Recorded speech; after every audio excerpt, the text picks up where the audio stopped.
Good morning and good afternoon, everyone, and welcome to the UACES Graduate Forum seminar on UK foreign policy after Brexit.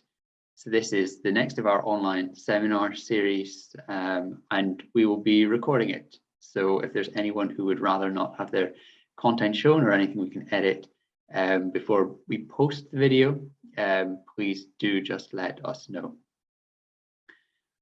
My name is Niall Robb and I'm a PhD student at Queen's University Belfast, and I am on the Graduate Forum committee. I'll be chairing the panel this afternoon, and we have two presentations for you. One from Catarina Liberato, PhD candidate at the University of Kent, and another from Lucia Frigo, PhD candidate at the International Security Centre, Royal Holloway, University of London.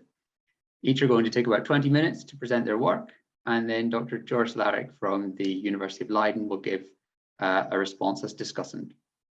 At that point, we'll then move to questions and answers with the presenters, with the possibility for the presenters to respond to the comments, and then for people in the audience, those of you who are present, to also ask questions. In the meantime, if a question does come to you and you're unable for whatever reason to put your microphone on when it comes to the questions and answer session, just pop it in the chat either directly to me or to everyone, and I'll make sure to ask it on your behalf. So without further ado, I thought we would start with our first presentation from Catarina Liberato. Catarina is a PhD candidate at the School of Politics and International Relations at the University of Kent. Catarina started her research journey in 2016 studying history at the University of Porto in Portugal. Currently, her research focuses on British foreign policy changes and ideas in the Brexit context. Before joining the SPIR, Catarina spent 2 years working in diplomatic services and the business environment, traveling and learning 6 languages. She completed a master's degree in history, international relations and cooperation from the University of Porto in 2018, with the dissertation Brexit: Portrayal of Implications on the Security and Defence of the European Union.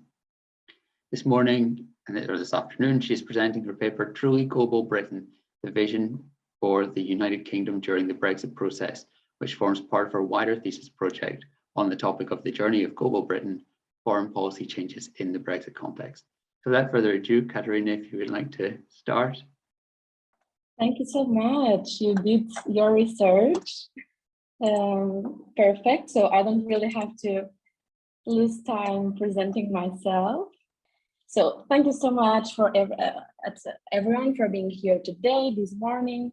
As Niall said, my work is mainly on global Britain with the focus of foreign policy. So maybe to start, give you a context and then moving to the methodology, a little bit of the theoretical approach I'm following.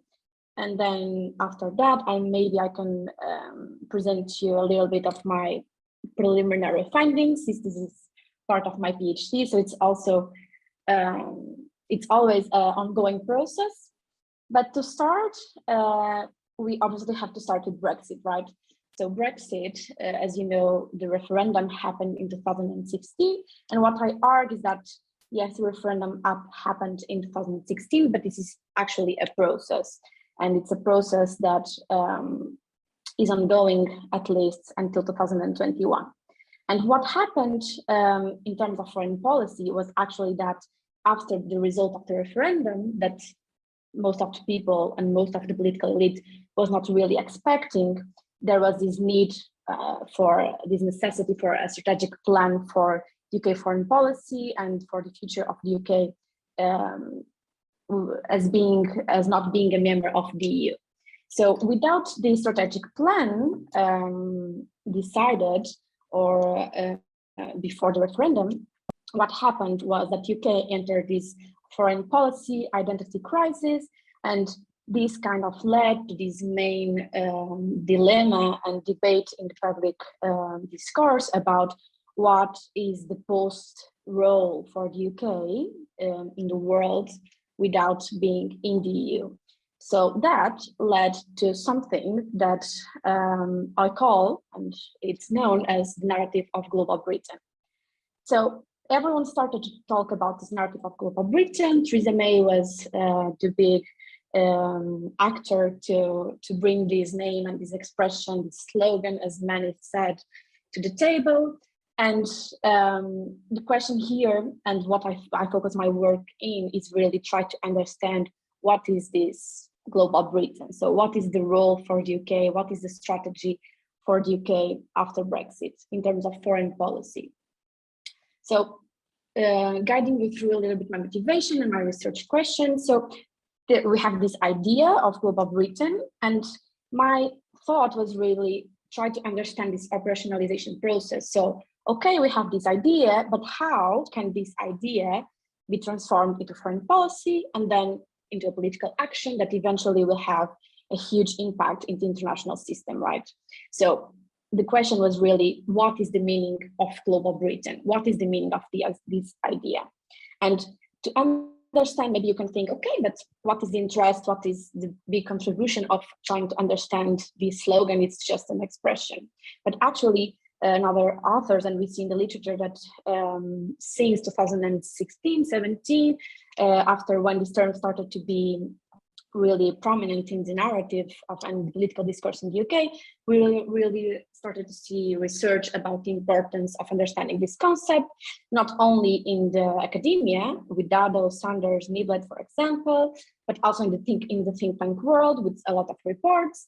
But we also have this debate in Parliament, in the Foreign Affairs Committee, where they really ask and they really try to understand this term. So then it's published in a report from the FCDO, where the only goal of the report is really to explain what is global Britain. But what I think it's even more interesting than understanding this, it's understanding where is the idea coming from. So, okay, we have this global Britain. We know Theresa May was the first one to put the idea in the table, to bring it, but was the idea there before? Was the idea created by Theresa May government, Theresa May advisors? So where do ideas come from? And this is the basis, the theoretical basis of my works. So I focus on the role of ideas in foreign policy, and we also have already some studies on this. So my plan to go through this and to try to understand this was to do a content analysis paper. And this paper, I have in this paper specific, I have a non-probability purposive sampling, and I only focus my work, my analysis in 2 years, so 2017 and 2018, because were the years that we really have the beginning of this narrative starting to be more prominent in the political discourse. And for that, I look into 4 different political actors. For 5. So government, and in there I look to all the UK government speeches, reports, articles, news stories, so everything that was published about global Britain, that mentioned global Britain in the context of Brexit. Then I look into the parties, so the 2 main British parties, the Conservative Party and the Labour Party, and in here I look into the general election manifestos from the election of 2017. In the Parliament, I look only to the debates from the House of Commons, and then I also thought it was important to go and look into the British think tanks reports, because in the British political environment, the British political think tanks, it's actually where the ideas start to navigate and where the policies start to be drafted. So I think it was really important to try to trace this influence too. So now guiding you and starting you to show you a little bit of my analysis. If we look to the Global Britain documents per year, and in here I only consider government, parliament, and think tanks, because from the parties we only have 1 document per each party, which is the General Election Manifesto. But we can see that we have more documents in 2018 in general. If we go in detail by quarters of 17 and 18, we see here distribution of the number of documents, between combining the 2 parties, the government, parliament, and the think tanks. So you can, I think you can understand from this graphic that we have much more documents being published on global Britain by the government and by the think tanks. And then what I tried to do with the content analysis was to go through a thematic classification. So in these Global Britain documents, what are they? What is the main topic? What are the main themes? Are they talking about foreign policy, Brexit, trade? So what I did was I tried to classify these into these themes. And what you can see that from all the documents, from all the actors, we see that 40% of the documents are actually about foreign policy. And 20% of them are focused on Global Britain. This means that 20% was only dedicated to understand the meaning and what was the strategy of Global Britain. So really focus on understanding the meaning of the slogan. And if we see, we do the same thematic analysis only for the government documents, because was the main political actor publishing on Global Britain, we can see the numbers change a little bit. It's still foreign policy that has a majority, have the focus, but we see a high increase of the numbers regarding trade and also the EU.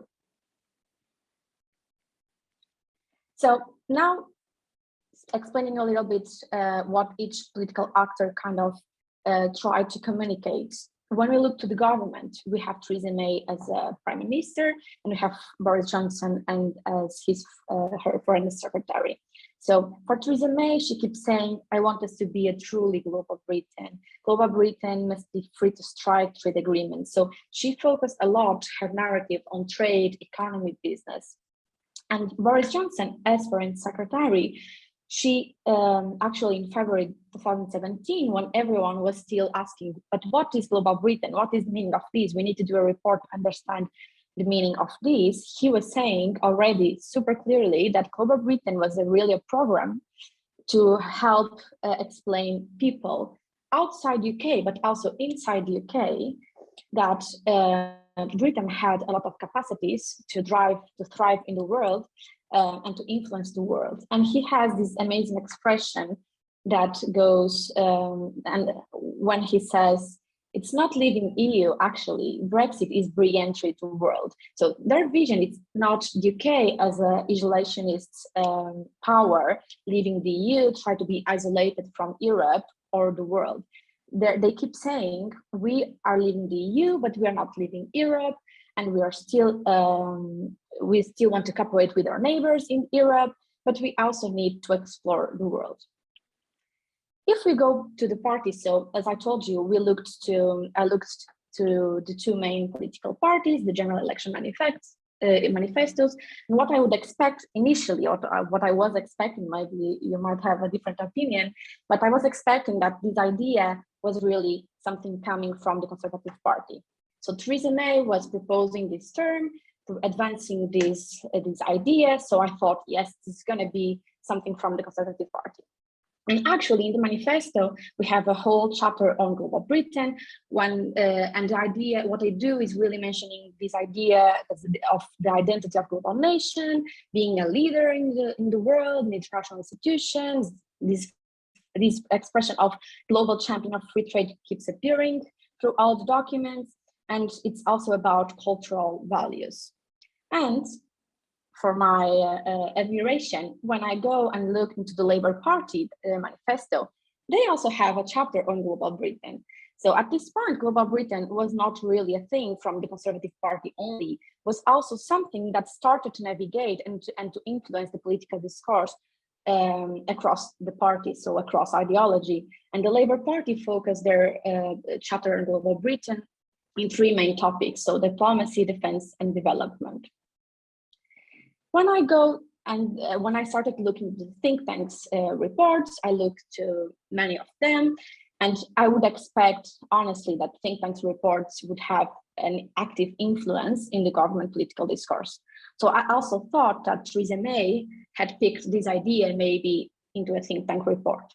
But actually, that's not true, at least in this sample. So in 2017 and 2018. In this sample, what we can really understand is that the Conservative Party manifesto from May 2017 actually had an effect on the think tank's reports production. So if we look into the summer of 2017, we have many think tanks publishing reports trying to operationalize this idea that was in Conservative Party manifesto, picking really specific points that were in the party manifesto. If we go to the parliament, and here I looked into the debates of the House of Commons, we see that no one really knows what's this term. And if we go, these citations I have here, they are from a debate from September 2018. And we even have conservative members of parliament still asking, okay, we have a headline, we have a slogan, but that's it. It's a great phrase, but really, we really need to fill it out. What is the practical vision? What are the priorities for the UK?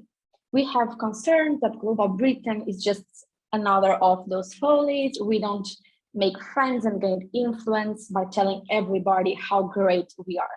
So the perception we have here is that we don't really have an idea yet in September of 2018, or at least members of parliament don't, about what is the strategy, what is the operationalization part of this idea. And we have, but despite of this, we have these kind of terms that are also prominent through the documents. And even in this debate, they keep saying we need to be a force for good, we need to be a new place in the world, and pursuing self-interest, economic self-interest in specific trade deals, but this part of moral values also very present too. And then we have this description, this definition from Alistair Byrd, at the time Minister from the Middle East, from the Conservative Party, saying pretty clearly too that this is the government's vision for the country, and this is the plan to lead the world and to deliver UK foreign policy.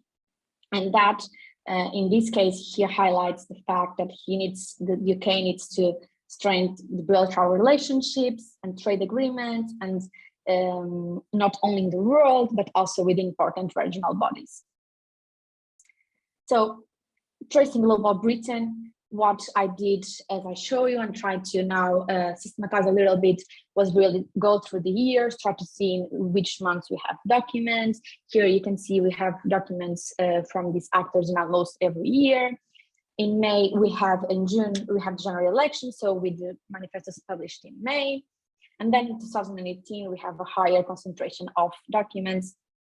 And what's really interesting also is that we couldn't really trace and understand if this was an idea only from Theresa May or from Boris Johnson too. So what we tried to understand was, and what we kind of conclude was, this is an idea at the time of both. And here in June 2018, just before Boris Johnson resigns as foreign secretary, he creates this collection at the FCDO entitled Global Britain Developing on Our International Ambition. And if you go online to the UK website, to the FCDO collection, you can see that this part has, this collection has all the documents on Global Britain that he considered that were the main ones to define his vision for the future of UK foreign policy. So what we can really understand from this analysis is that we have 3 main years after the referendum, and 2016 was kind of the year of the emergence of this topic and this idea in the political discourse. In 2017, we consider that we have the political consolidation of the idea. And then 2018, we have the strategy delineation process. So the strategy delineation process really only starts in 2018, in our opinion. And this combination also led to something that we coined as Theresa May liberal globalism.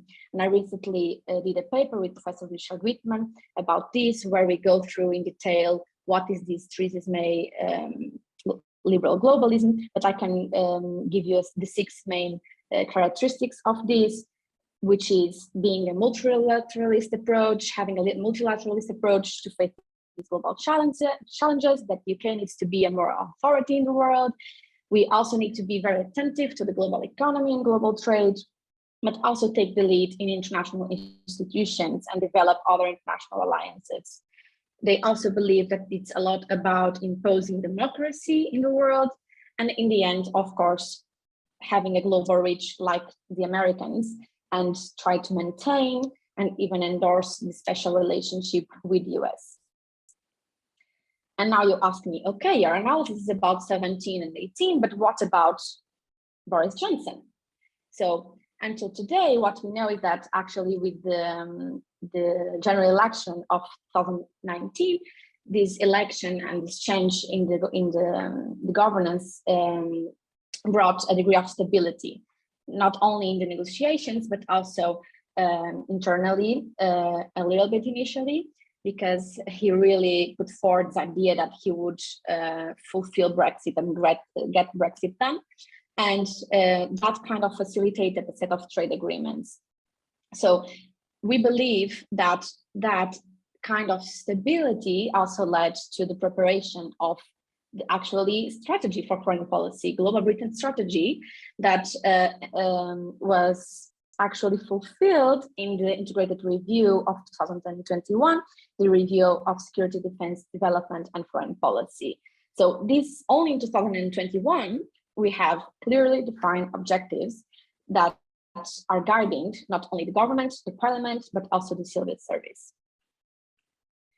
So just to conclude, and I think I still have 1.5 minutes maybe. So I would like to remind you, my research question was really try to understand what is the meaning of Global Britain. And I think I could explain you a little bit what is this meaning from this sample. And we clearly see in these documents that, yes, we have a lot of attempts to define this term, to define this idea.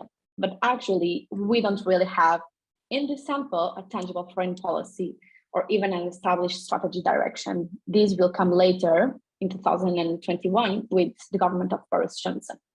But what we really know is that this Global Britain idea was the government's communication strategy to transmit internally and externally 2 main points. So first, that Brexit will be positive for the UK and will not be a problem. Okay, so we are taking control. We are still going to be great. We'll have power. We're going to maintain our influence in the world. And second, as I just said, the control of maintaining countries' influence power in the world. And this is the main 2 points, the main 2 takeaway points of this analysis, specifically from this sample of 17 and 18. And that's it. Thank you for listening. Yeah, thank you very much. And you're bang on time. That was excellently paced. Thank you. I don't know how I did it, but it's magic.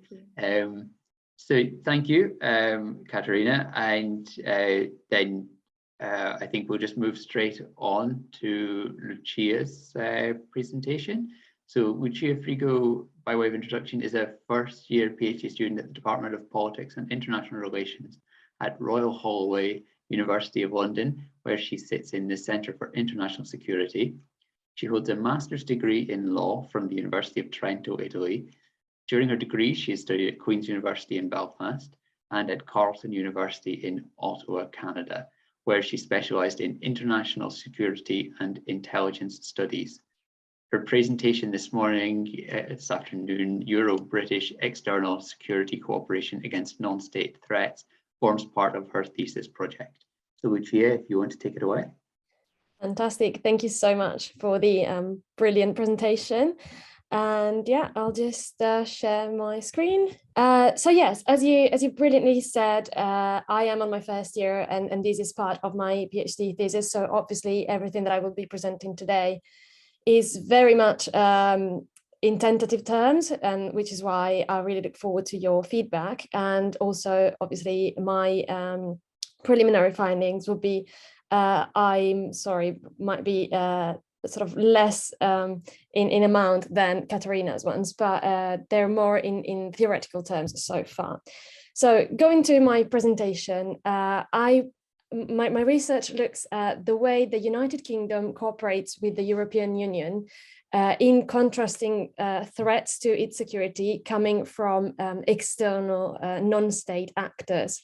And this may sound a bit confusing, so sort of breaking it down, these it concretely means that we're looking at how after Brexit, the European Union and the United Kingdom cooperate both in bilateral agreements. So we'll be looking at the UK's relationship with the European Union's member states sort of individually and informally.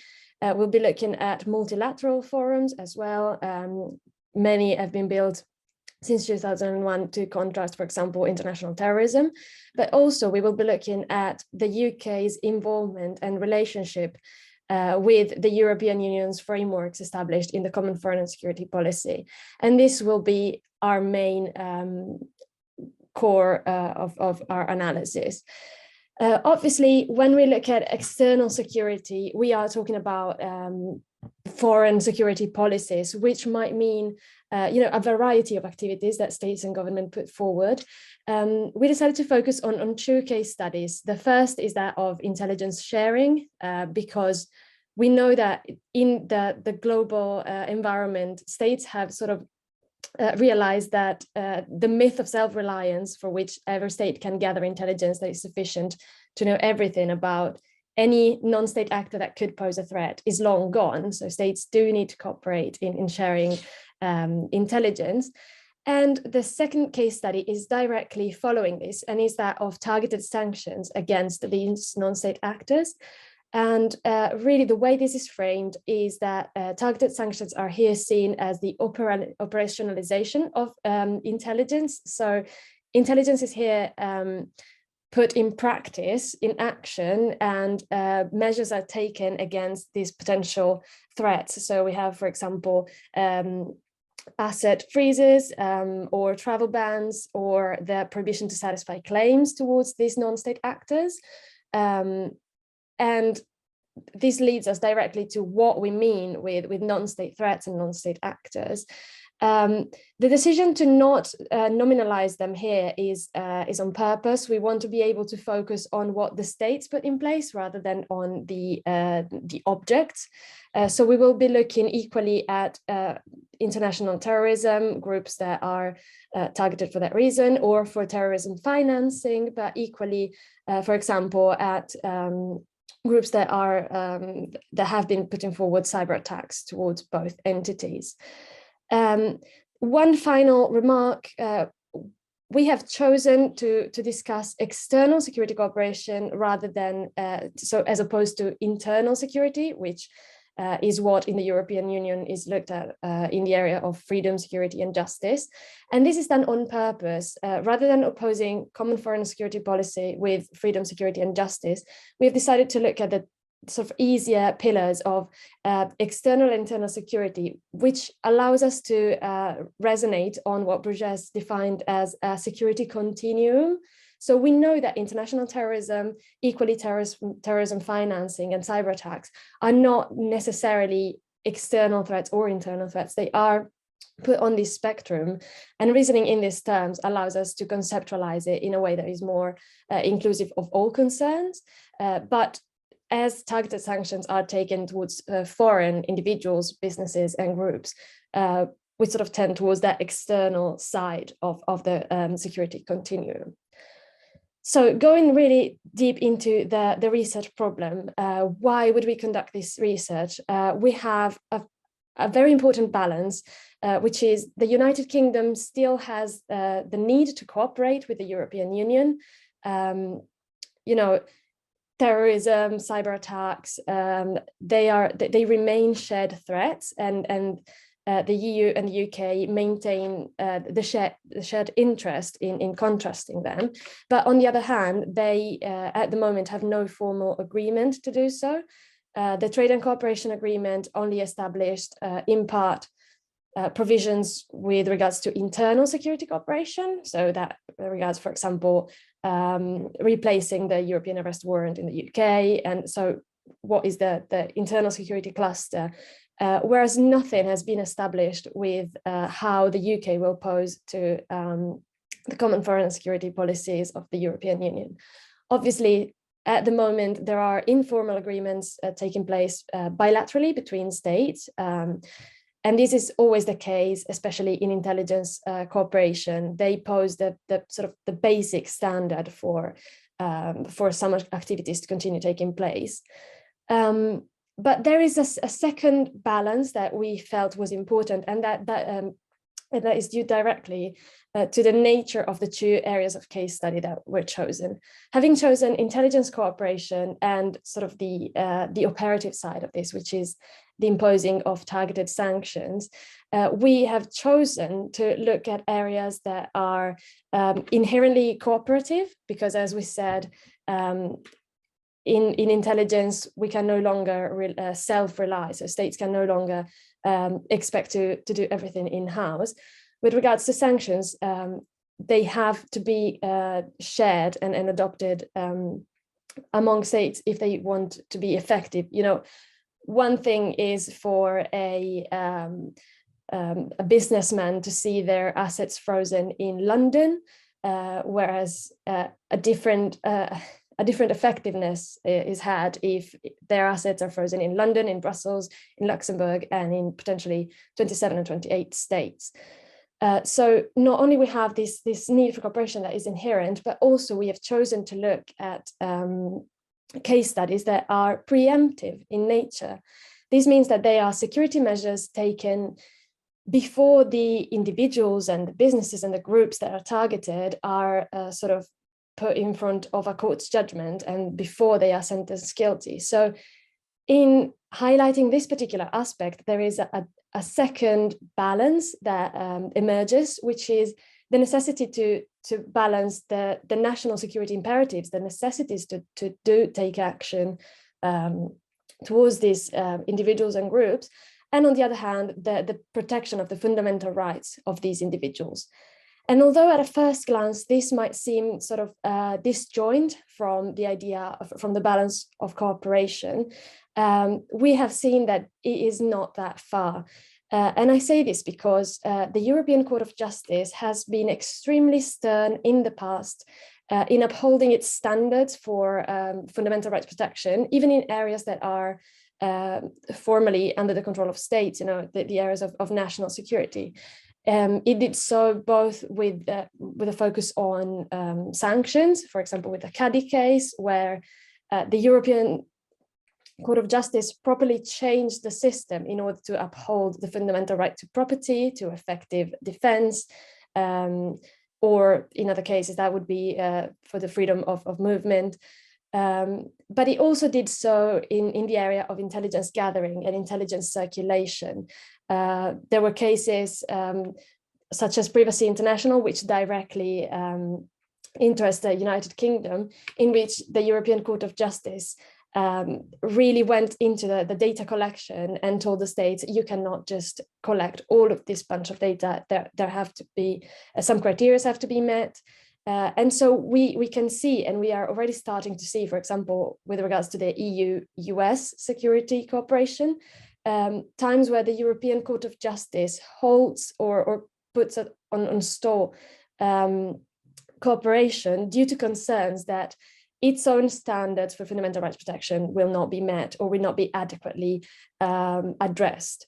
So we can expect this becoming a crucial element for the EU going forward and establishing a potential partnership with the UK, where the UK, as it's often ventilated and hopefully never operationalized, for example, to leave the European Convention of Human Rights. So breaking down this complex research problem that I'm quickly taking you through, our research questions are the following. The first are more descriptive in nature and look at how the UK and the EU are cooperating after Brexit in sharing intelligence and in operationalizing this intelligence. So this means looking at the normative and the political changes introduced by Brexit, and looking both at formal pathways for cooperation, but also informal agreements that are taking place and that are already operational on the ground. And then moving to the core research questions, we will look at how effective these cooperative frameworks are in replacing the previous settings in which the UK was operating under the European Union Common Foreign and Security Policy umbrella. And the second question, which is more legal in nature, is checking whether the two systems that are now in place ensure similar levels of protection of what was granted before. Are they equal? So if the first half looks at the efficiency of these cooperative frameworks from a governmental perspective, the second half looks at the targets and sees whether they are adequately protected, or if going forward the UK will, for example, address it more aggressively and having national security measures trample fundamental rights protection, having left the European the European Union and no longer being under the European Court of Justice's jurisdiction. So this kind of exposes the true natures of this research and the interdisciplinary nature that this has. On one hand, and especially for the final question, we have a pretty legal analysis, which will be object of comparative legal analysis. So we will be looking at the two systems and at how they work. This is obviously a bit more positivistic as an outlook. It will look at legislation and the international treaties, both in looking at the fundamental rights, but also in what normative and changes have caused them. Whereas then the sort of the research on the international relations perspective, the one that looks at the effectiveness and the formal and informal ways of cooperating, will be based on the methodology of practice tracing. And this will include a variety of methodologies. We have already been conducting desk research, so obviously all the normative and political documents, but these will also be entwined with what I really believe is important, which is semi-structured interviews to security practitioners, to policymakers, and to experts who really can tell us the effectiveness of these cooperative frameworks, the real way the EU and the UK are cooperating, and also the level of attention that the two systems have when cooperating towards the target's fundamental rights. So these are heavily entwined, and I hope even quickly I was able to sort of express these the importance of the merging of the two. Now moving towards the findings that we were able to establish so far, it was very quickly understood that for such a complex research problem, looking merely at interstate interactions would not be sufficient. So obviously it is important to look at the treaties, the strategic partnerships, and all those international cooperations, both informal and informal settings. But there is more.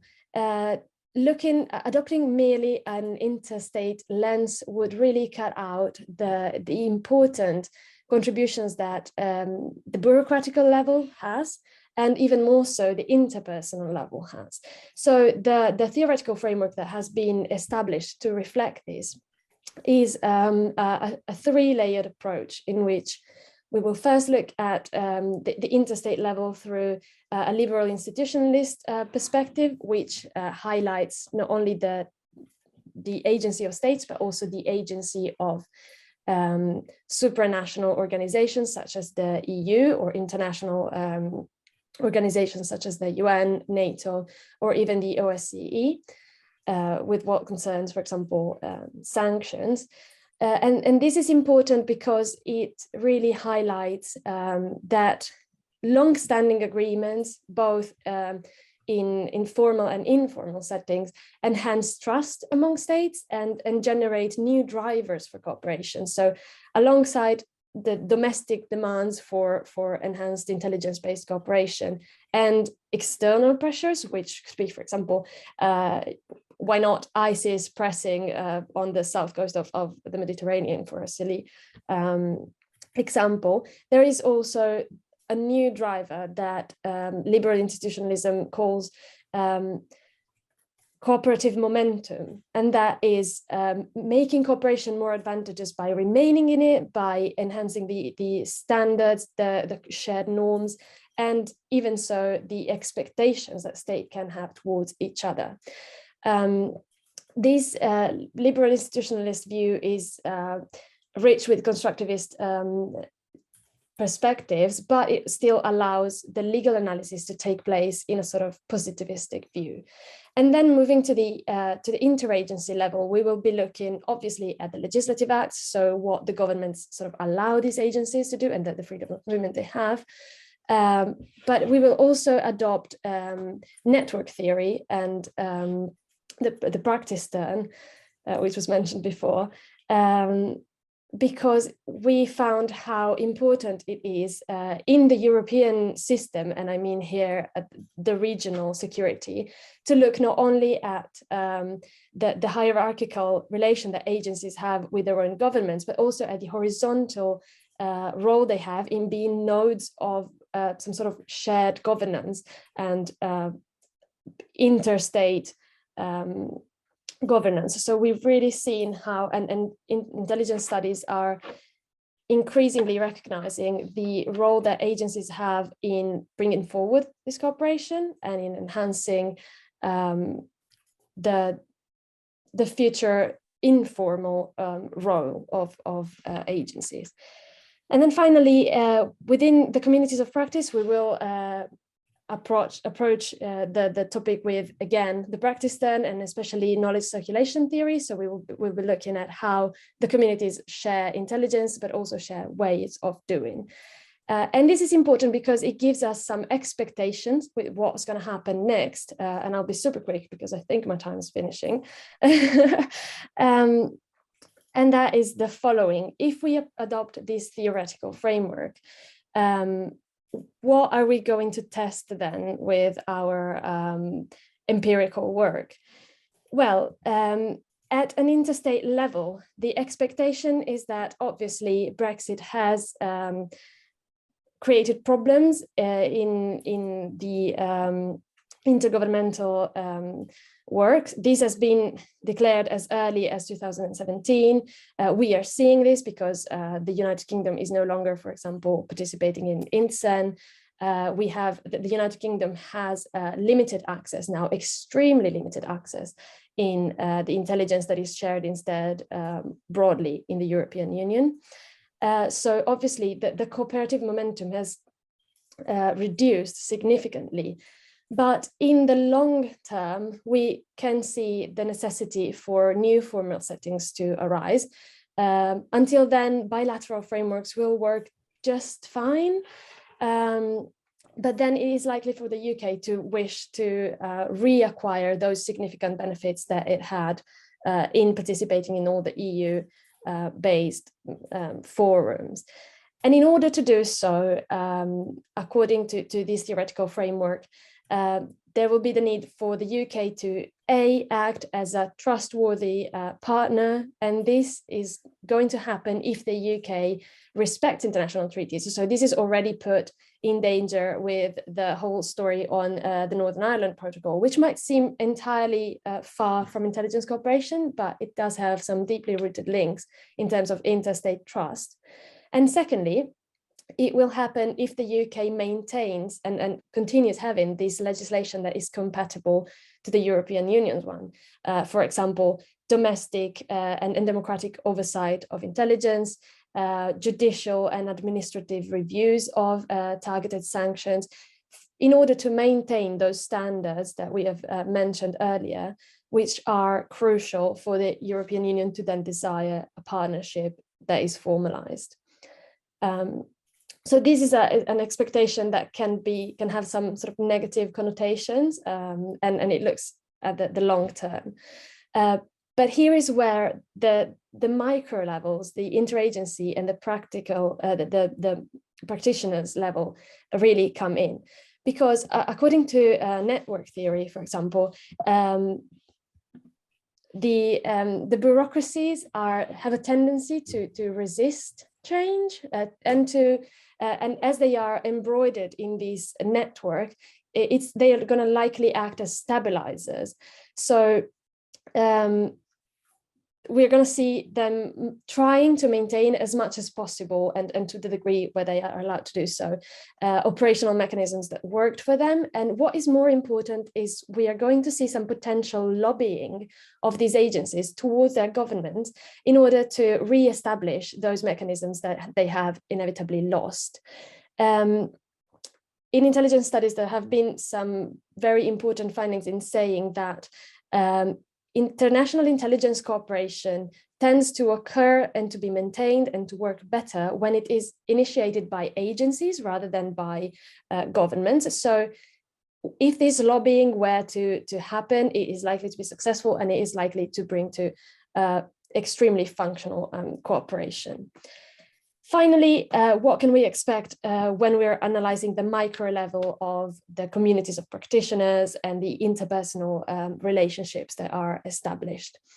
Knowledge circulation theory teaches us to look not only at the knowledge that is circulated in terms of, intelligence is knowledge. It's often secret knowledge, but it's classified, it's knowledge. But knowledge circulation theory says, let's look at the broader picture. Let's look at all the rest of the knowledge that is circulated amongst these communities, national communities of professionals that still will interact with each other. And the expectation is that they will continue to do so, not by sharing, obviously, the secret classified knowledge, but by sharing the modus operandi, what is considered common sense or implicit knowledge in a profession. Every profession has its implicit knowledge, and the one of intelligence practitioners will continue to circulate.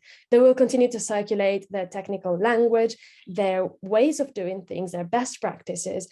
And in doing so, they will continue to maintain some sort of extremely basic common ground for all the rest, so for the agencies to perform better, and possibly for the governments to then, in the future, re-establish some formal cooperation. And having overdone my time, I am done. Thank you so much for listening.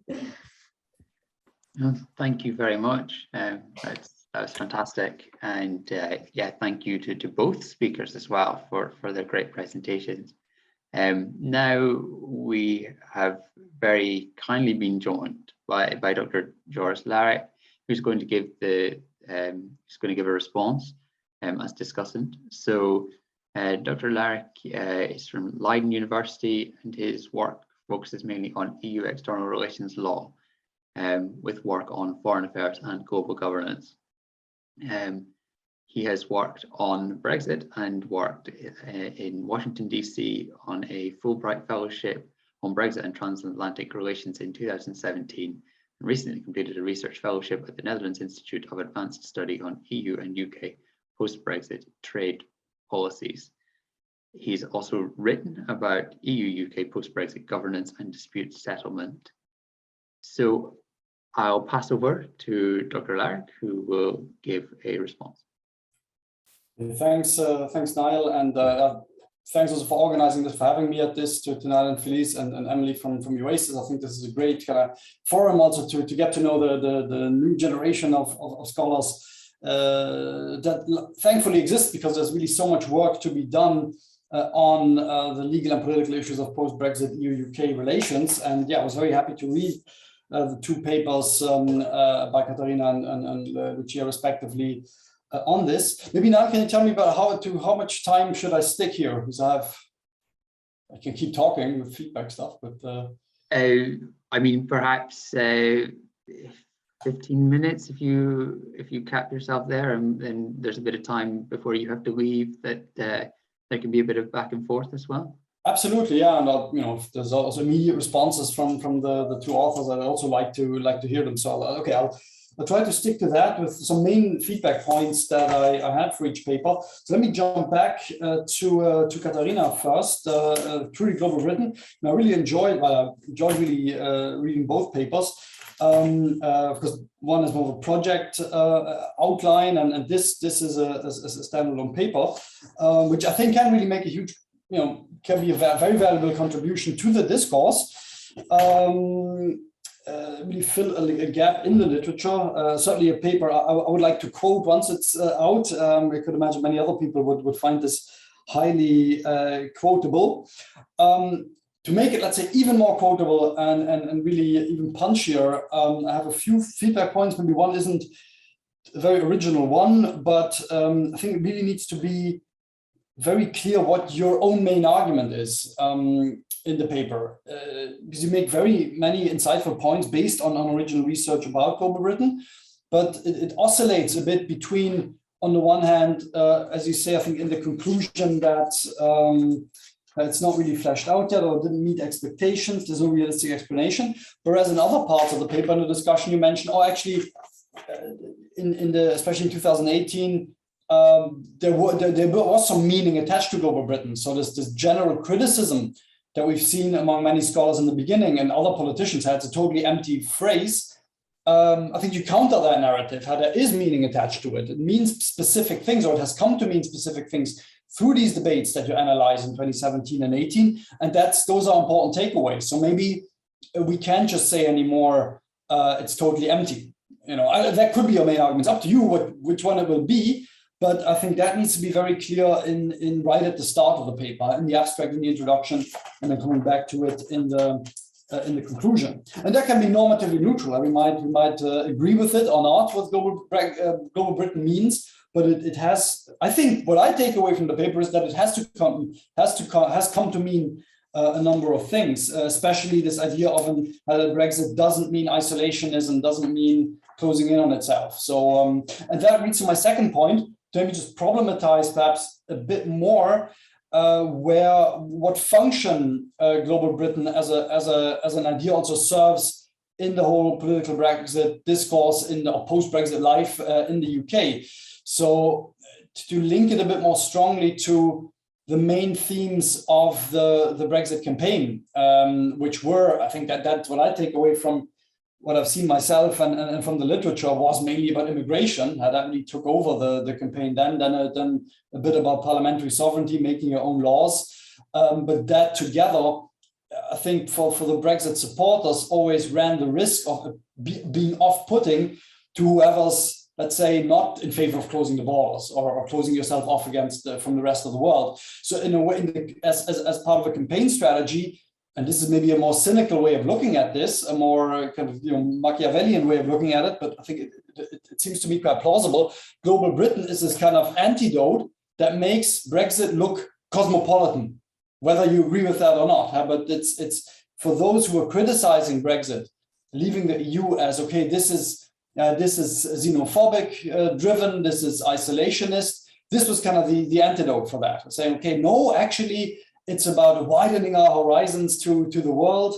It's about reconnecting with old, reviving old partnerships and building new ones. Actually, this is a global outlook, which makes Brexit just look a lot more positive and less isolationist. But I think that link needs to be made. Global Britain didn't just exist on its own. I think, if you ask me, that's the main function that it serves in British political discourse. But okay, you can also look at it again more positive, also as regards both scholars and policymakers in the UK, but also in the EU that want to work with the EU in the future, like Lucia also pointed out. Okay, better to have an open, cooperative UK in the world than a closed off one. So there's a bit of nuance you could introduce there. I mean, it's better to have that Global Britain than a closed off Britain. But I think it needs that connection. I think that will be also one of my main feedback points to you. And then I think your paper, in the end, I think you're a bit too modest in your conclusion. You say, well, more research should be done about the genealogy of Global Britain. But I think your paper actually does 85% of that. So when I think about what would make this paper really fill a gap even more effectively, be even more quotable, would be to really claim that this paper is a genealogy at the early stages of the kind of germination period of global Brexit as a Global Britain as a term. And all I think you need to do for that is just add a bit more about the 2016 period. Yeah. So I think you have good reasons to explain why you're more the quantitative analysis, the more structured analysis is for the period 2017-18. That's fine. But just add a bit more on where this first popped up. in 2016 in an important political speech, or, you know, because then you can really claim you look at Global Britain as a term right from the start, and then its first crucial phase of, as you call it, consolidation delimitation, and really make that also maybe even clear in the title. So this is really about the genesis, the genealogy of Global Britain as a term and what it has come to mean in this early phase. And I think that would be that will make the paper really even punchier. Okay, let's see. I think I have some more specific comments as well. Yeah, to make the paper even more accessible to a larger audience.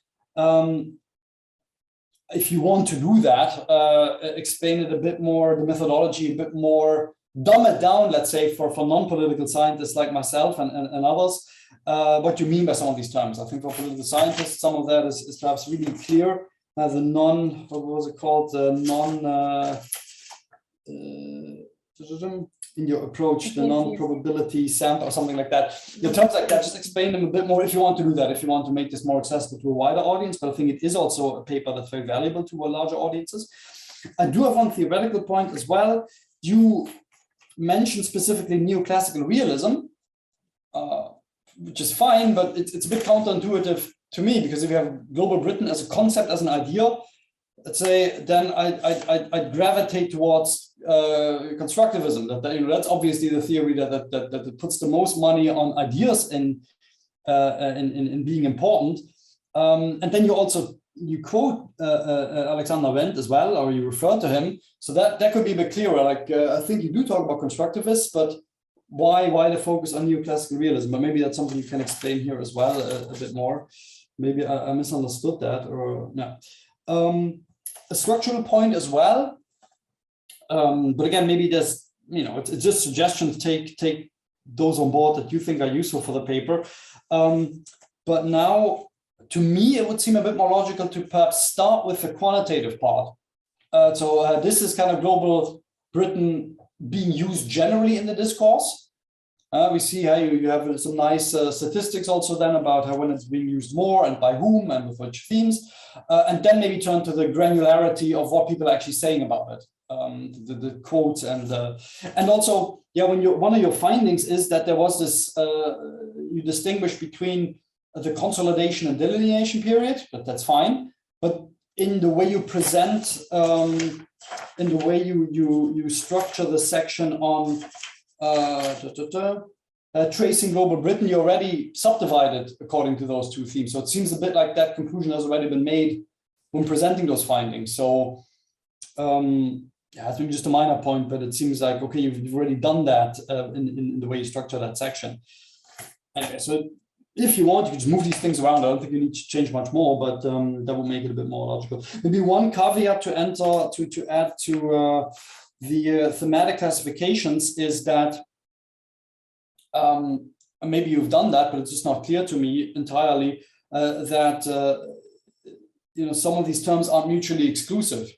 So trade policy you can see also as part of foreign policy. Certainly the way the UK has approached this, it's as part of its wider foreign policy strategy.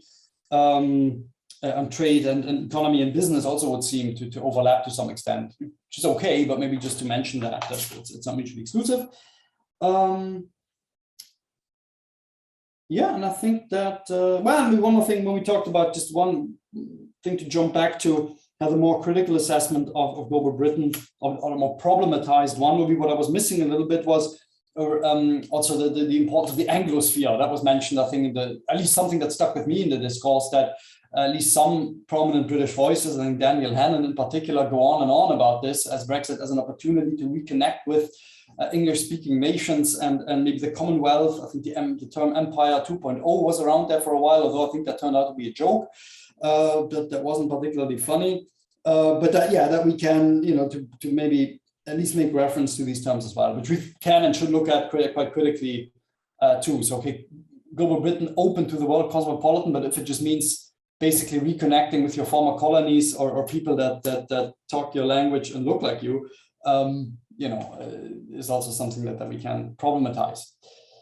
All right, okay. I hope that's somewhat helpful, but let me also jump to Lucia with my comments. as well. So yeah, so this is a different animal. It's a research outline, as I understand it, for your thesis project, right? For your PhD as a whole. Okay, because I had to check that with Niall, because I thought if this is for one paper, it would be megalomaniac, because you have a lot of different elements in there. For a PhD project for several years, I think it can work, and I like the ambition. I like really your interdisciplinary approach. I think that's you obviously already thought a lot about this and were able to frame this, I think, very well. As a legal scholar, I particularly appreciate that you combine, I think, meaningfully kind of a doctrinal approach, positivist approach to law with other methods. So I think that can be a very effective mixed methods approach, but also acknowledging that formal rules do matter. They're a useful starting point, but obviously they're not the end point if you're looking at implementation and effectiveness. But I think this is a nice way to combine comparative legal research with other methods, also in a theoretically nicely framed project. And it's a very topical issue as well. I think it hasn't been addressed nearly enough in the literature, given that there's been such a focus on trade issues in particular, and migration and citizens' rights and all that. So that I think will also add a lot of value to the academic debate and the policy debate as well. So the thing that you also want to the idea that you want to include in a later chapter recommendations. I don't know if you want to make recommendations, at least that you collect recommendations that the people you'll interview will have, will be very useful, because yeah, as you point out, that is a big gap in the post-Brexit legal framework.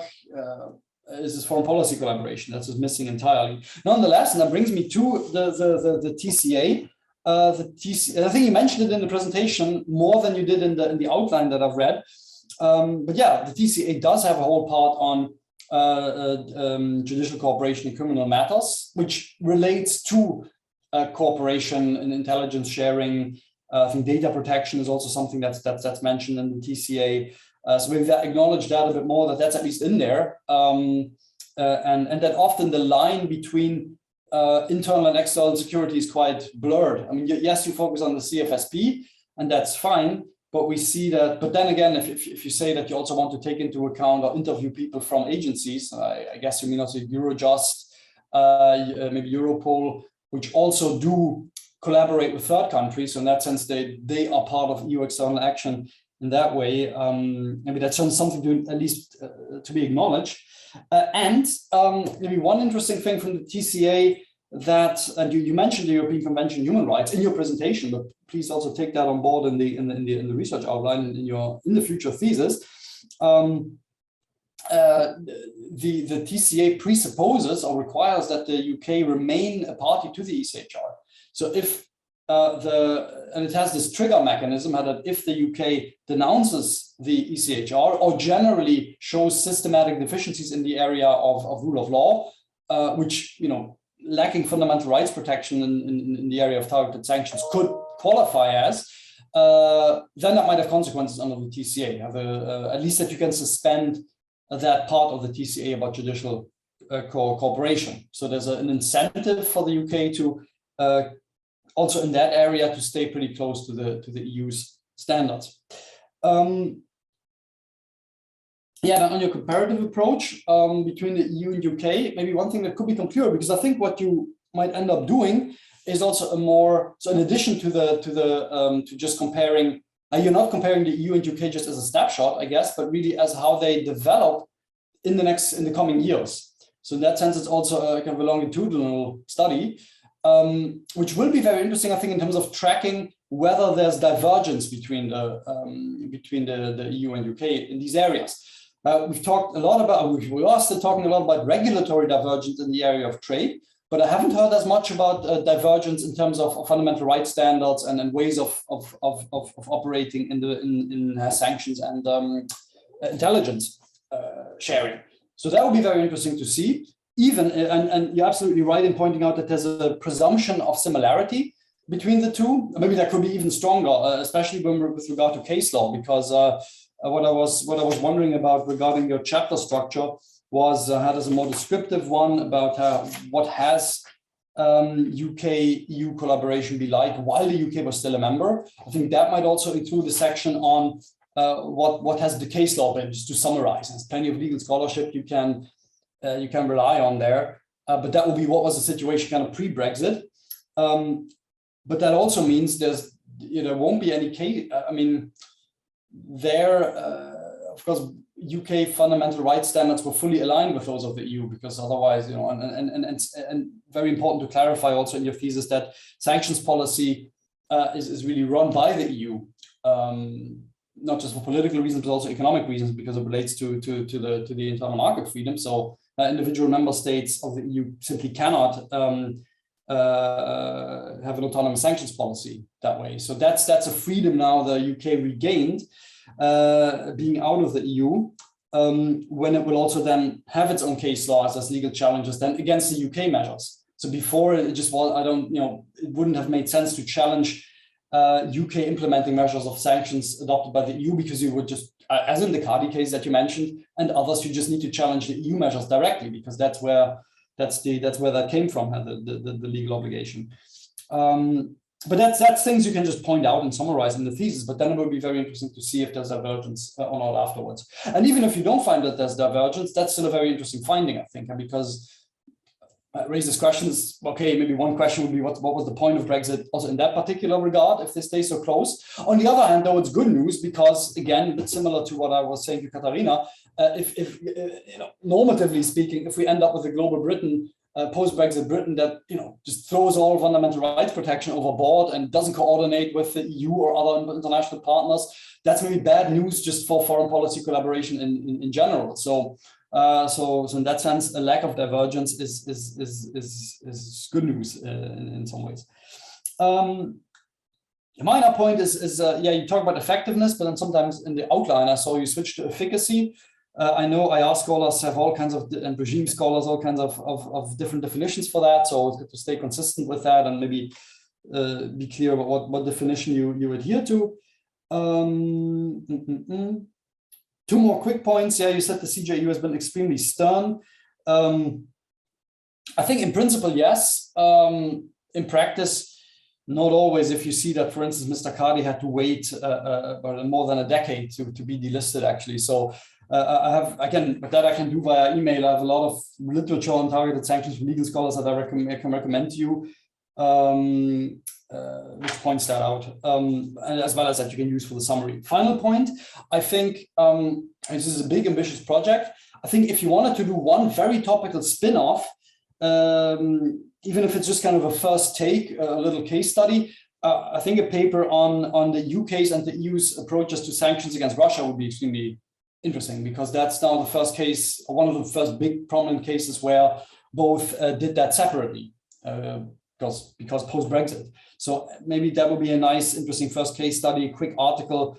Doesn't need to be as ambitious as your entire project, obviously, but maybe just to experiment and apply some of the theories and the frameworks that you want for your entire study. And that would in itself, I think, be a very interesting paper in addition to the discourse. I'll leave it at that. I hope this is also somewhat useful, but again, great projects and pleasure reading those papers. So I'm also looking forward to what comes out of them in the end and see them published. Thank you very much. Catarina or Lucia, would either of you like to comment on that? Well, we go to Catarina first. I see you nodding your head.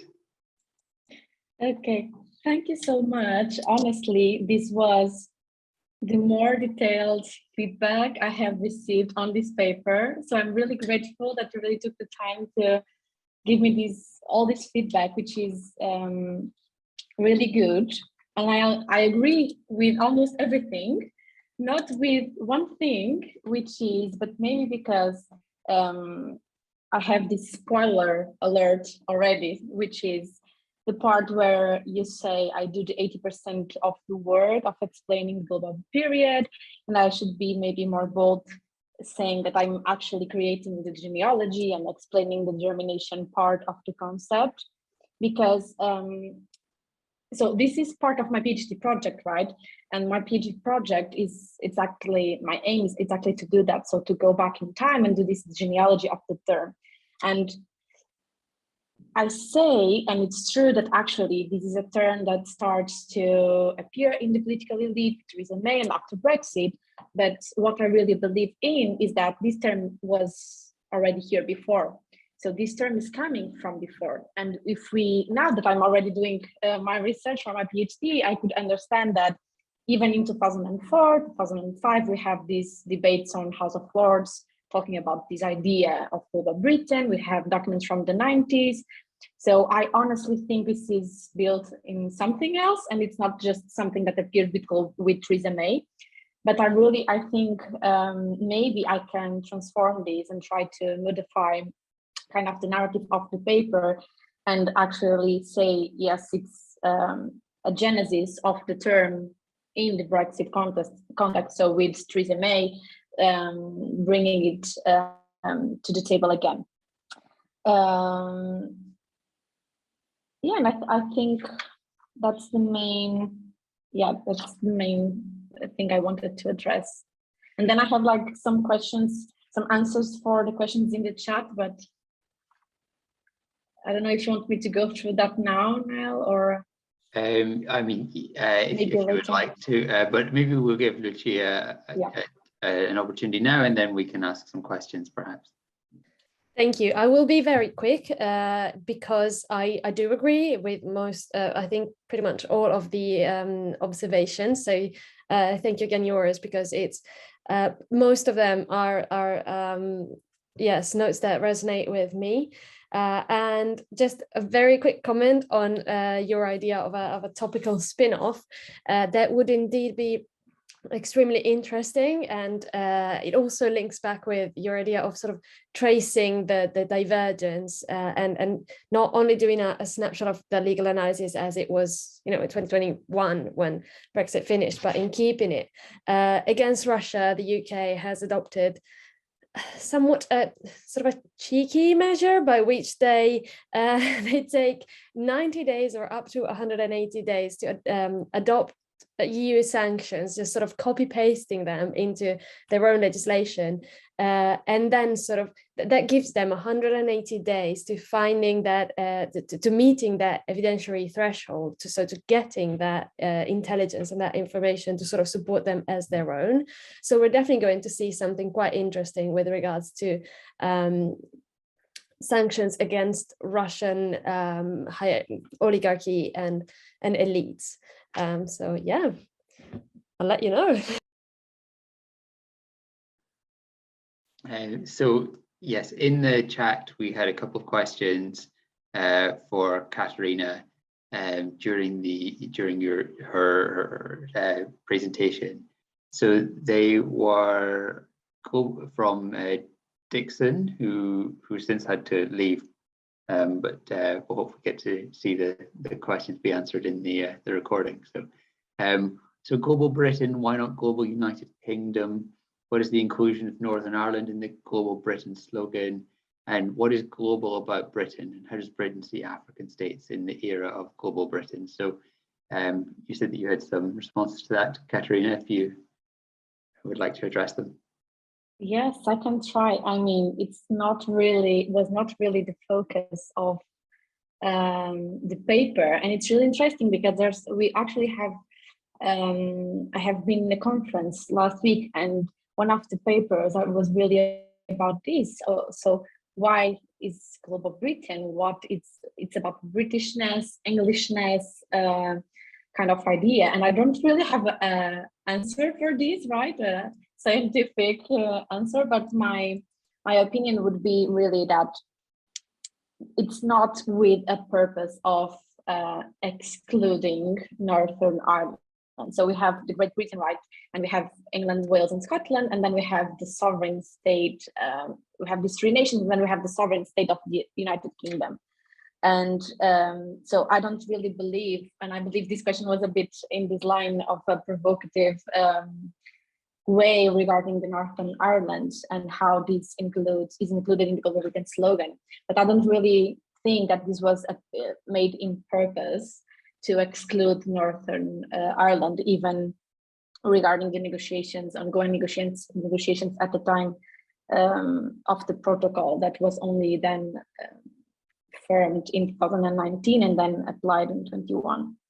But I have a more detailed answer regarding Africa and the African states. So it disconnects a little bit with the feedback also. So we would also expect after Brexit that UK would redirect the foreign policy to Commonwealth states too, right?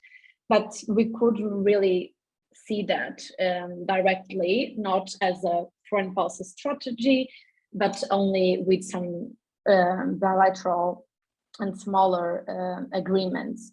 But what you can really see is that the African countries that are also part of the Commonwealth are not a priority in UK foreign policy and in this global Britain narrative. But and I also think the preoccupation regarding the African countries is really about the aid, essentially, because we know that this global Britain policy kind of brought a cut in the aid budget. And we can also think about immigration controls after Brexit.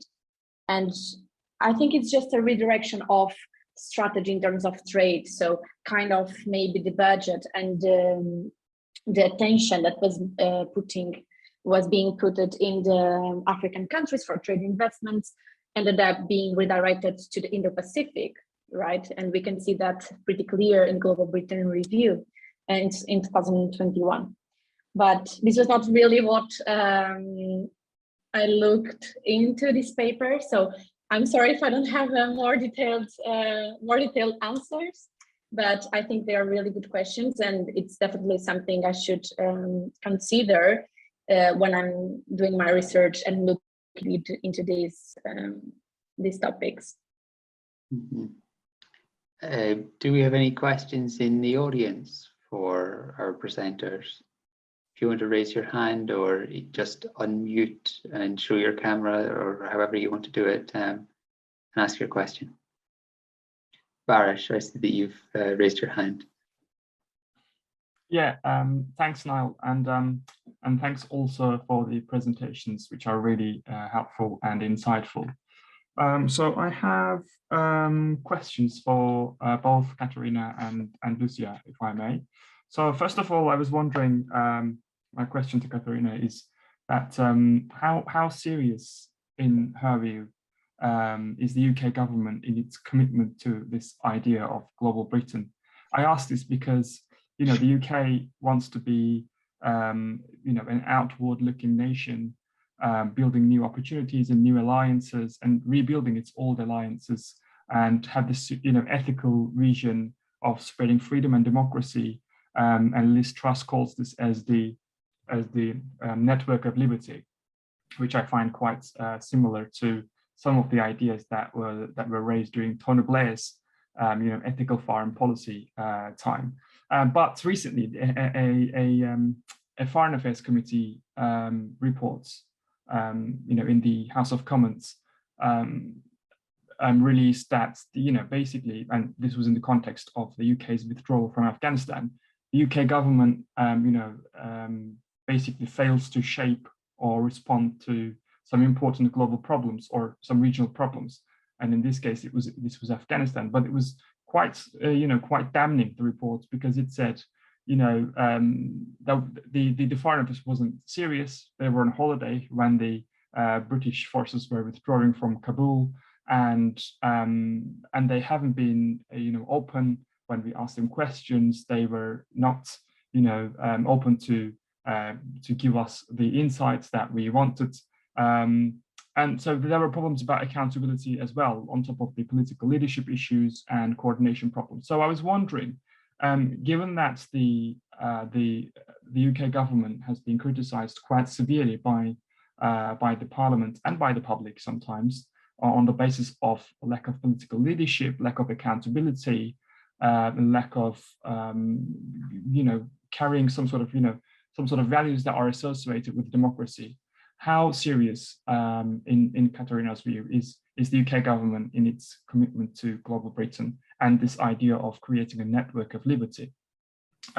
My second question is to Lucia, which is on the cooperation between the EU and UK.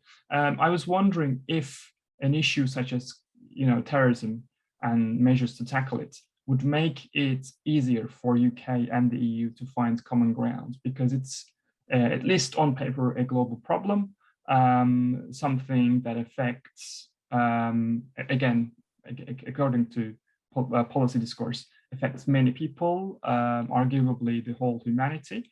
So I was wondering if the existence of such a common problem would make it easier for the two parties to cooperate.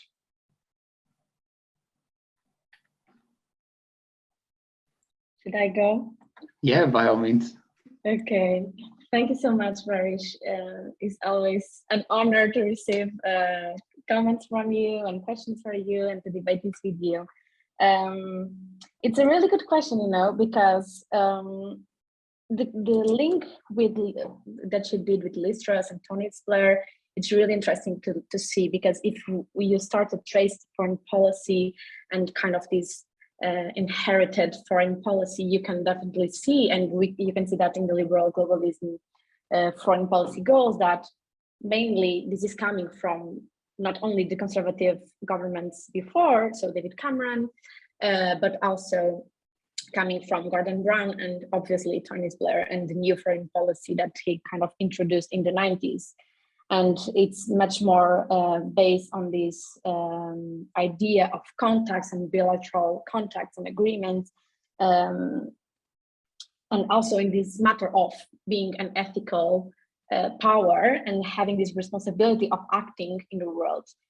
But as you said, and it's true, there's a big gap between having an idea, operationalize this idea, and actually implement this idea, right? So it's a long process.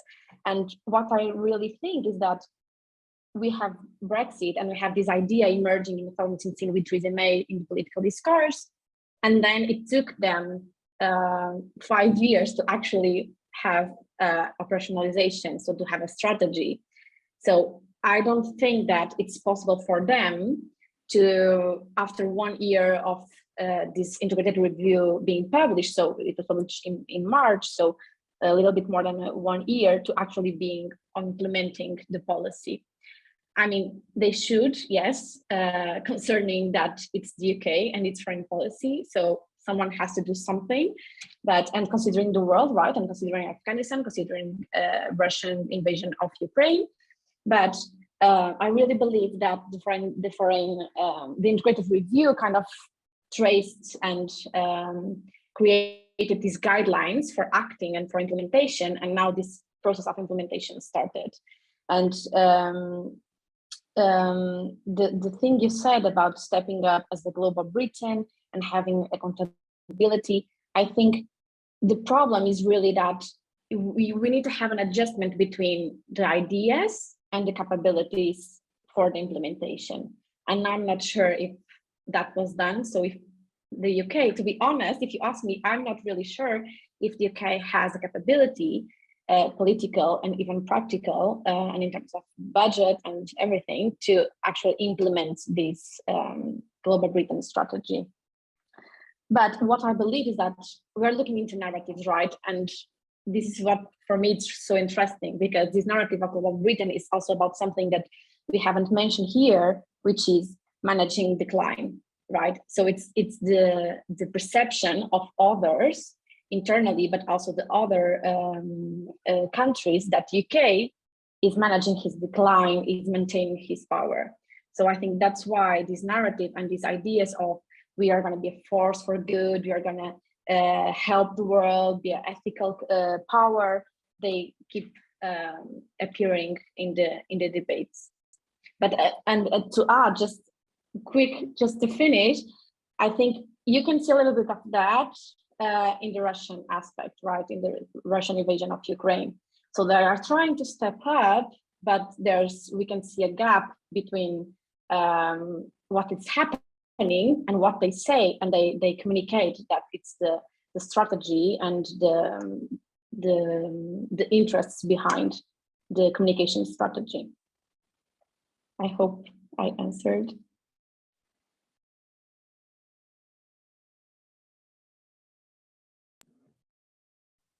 So in the meantime, I'll answer to your second question, Boris. Thank you very much for that.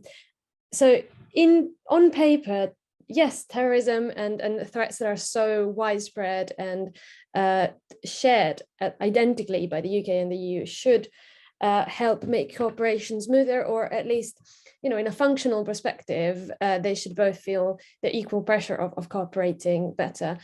And I do agree, and I stress that this happens on paper. We've seen it since Brexit started to be operationalized in a lot of policy reports and even think tanks and sort of academic papers.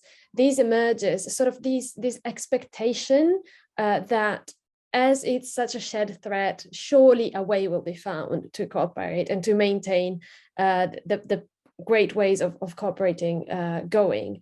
And I do feel that this has been partly downplayed because there was this expectation. It is obvious that countering terrorism happens better if it's done in a collective effort. But so then in the TCA, for example, nothing was laid out formally. So it is quite a contradiction. And I do think that part of it is due to the fact that this expectation was so widespread that it remained such. It did remain an expectation. On the other hand, though, to moderate this sort of harsh take, there is the fact that a lot of multilateral frameworks exist for counterterrorism in forums that are outside the European Union. So we have, for example, the Club de Bern, the Counterterrorism Group, and they are all forums that sort of evading the European Union frameworks evaded the problem of Brexit. Those forums obviously continue to cooperate, and they sort of soften the blow that Brexit has had. At the same time, though, they could pose a problem because we could either see, all the EU member states that are in these forums centering all their efforts around the EU, and then these forums become sort of shells of what could have been cooperation. Or on the other hand, the opposite could happen. As the UK is now part of these forums but not of the EU, the member states could decide to just focus on multilateral cooperation outside the EU, and this would end up weakening the common foreign and security policy. So the fact that there is an alternative to the common foreign security policy does not mean that it will ease the relationship in the future. So let's hope this expectation is sort of operationalized a bit more. Thank you. Thank you very much. Joris, I recognise that you have to leave for your meeting now. So I just wanted to say before you leave, thank you very much again for taking part and for your comments. That I think they were very detailed and very useful comments. Great response to the paper. So thank you very much. No, thank you, and yeah, best of luck with it all. And I have to just dash off to an administrative meeting, which is a lot less exciting and interesting than what we just did now. So I'm sorry about that, but yeah, looking forward very much to see what Catarina and Lucia will come up with in the near future. All right, bye everyone. Thanks again. Bye. I'm happy to stick around for a couple of minutes if you like. If you have if there's anybody else with any questions, if you also have somewhere to be, though, that's fine.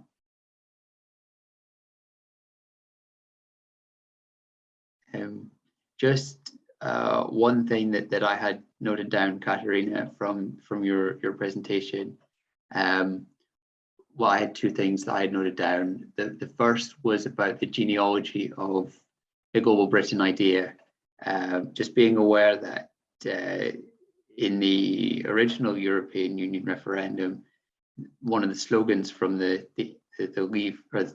campaign to leave the European Union, as was at that point, was out and into the world. It was some variation of that. So the idea of a global Britain has this very, very long tail that you could probably spend infinitely sort of reverting down into, but that might be interesting in the way that was then developed, I think, by The Spectator coming up to the referendum. I think that was then their front page, and it sort of became this idea of this spectator Brexit, you know, a Brexit that's the open, libertarian Brexit, the way that Joris was saying earlier on. And the other was about the use of think tanks and think tank ideas. So, you know, I was thinking about how sometimes a quantitative approach, quantifying how many times Global Britain was mentioned, is quite useful. But other times, singular reports can be really influential on ideas and this dissemination of ideas. So the one that came to mind while I was thinking was this idea of the red wall. That was this report done by, I think it was James Canigosorium at the time, that projected this idea of the red wall, that then was responded to by so many other think tanks that became the idea, that became the image, you know, the concept for what was happening in the north of England. But it all came from one report. So if there was maybe, you know, anywhere that you could sort of drill down into where Global Britain came from on, you know, singular reports or things like that, it might be useful to consider. Thank you so much. I'm loving this because I'm having such great feedback. Yeah, it's super interesting, and it's really so my larger project, right, to do, and what I'm trying to do into my PhD. So try to trace that different variables and different narratives that we have inside Global Britain, right? Because it's about different things and different ideas, and these ideas maybe were there before without this name, right? Was there? Okay, now I know that they were there before with this name, at least since the 90s, but these ideas were there before. So it's not really a new foreign policy approach, right? It's about continuity in foreign policy. It's not about change. So Brexit, I don't believe that Brexit actually caused change in foreign policy, because the main foreign policy goals and ideas were there before. So thank you for that. And regarding the think tanks, and I've mentioned to you privately, that's a little bit my plan. So try to understand and do some interviews and try to understand how these ideas kind of circulate, right? Because we don't really know if we have the idea in the political elite that then goes to think tanks to be operationalized and then comes back to the government to be implemented, or if it's the other way around. If the idea was proposed by think tanks and then traveled through to the government and then was implemented. So I think that's really important to look into and in detail. Yeah, because definitely there were some major reports that had much more impact at the time. So that's going to be very interesting to trace and try to understand. Thank you so much. Are there any other comments in the audience at this point? May I say something? I'm not very expert on the Brexit question. I only used one thing in my thesis. When I first look at the Lucia's paper, I was realizing that one thing I saw so much research questions indeed, which are so similar to each other. Maybe I'm wrong. Maybe you can just a little bit make it lesser. To focus on what you are really looking for. It will be good for you. And also I have some questions about your liberal institutionalist perspective. I'm sorry, as a reader, I could not get this satisfaction why you are using this liberal institutionalist. Maybe you can just a little bit open up to persuade the reader, because I wasn't persuaded indeed. Yes, absolutely. So, well, firstly, I needed some perspective that would allow and that would sort of yes, allow the legal research, so the comparative legal analysis to sit. So obviously it needed to be looking at the institutions. It couldn't be as sociological as, for example, other constructivist approaches. The legal institutionalist approach for me was a good balance of, you know, the theoretical rigor and allowing opening to other constructivist approaches, such as, for example, as I mentioned, the practiced knowledge circulation theory and network theory. But really, what was important also for the legal analysis was, but more broadly for our area of study, was adopting a theory that recognizes not only the activeness of the states, but also of the international organizations, not merely as forums, but as actors themselves, as actors which can influence the state's agency and the state's interests. If we think about the European Union, it is very difficult to situate a research such as mine in a more hardcore realist outlook in which the European Union would be an empty shell, because the European Union has had such big agency in these forums, even when, as I mentioned, formally it wouldn't, because formally the European Union's interference in national security is very, very limited. So to me, it was a good framework to balance a lot of items, but merely and most importantly, to allow the agency of supranational agencies, organizations and institutions to come out. Obviously, looking at sanctions, the United Nations also come out as a strong agent. And I needed a theoretical framework that could do that without denying more constructivist approaches.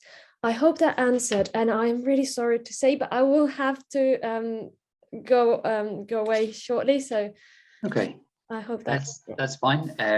At that point, then I'm happy to wrap up, and any other communications, I guess, can take place via email, I'm sure, or indeed Twitter or otherwise. So just on behalf of the UACES Graduate Forum, keep an eye out for announcements about our conference, which is being held on the 24th and 25th. Some of that will be streamed online, and some more information on that will be coming out next week. We're also holding elections for the position of events officer and student representative at the conference. And if you would be interested, please head to our website or get in touch for more information to be on our fabulous Graduate Forum Committee. So thank you very much to the speakers, to the discussant, and obviously to the UACES Secretariat as well for facilitating the event. And we will see you again soon.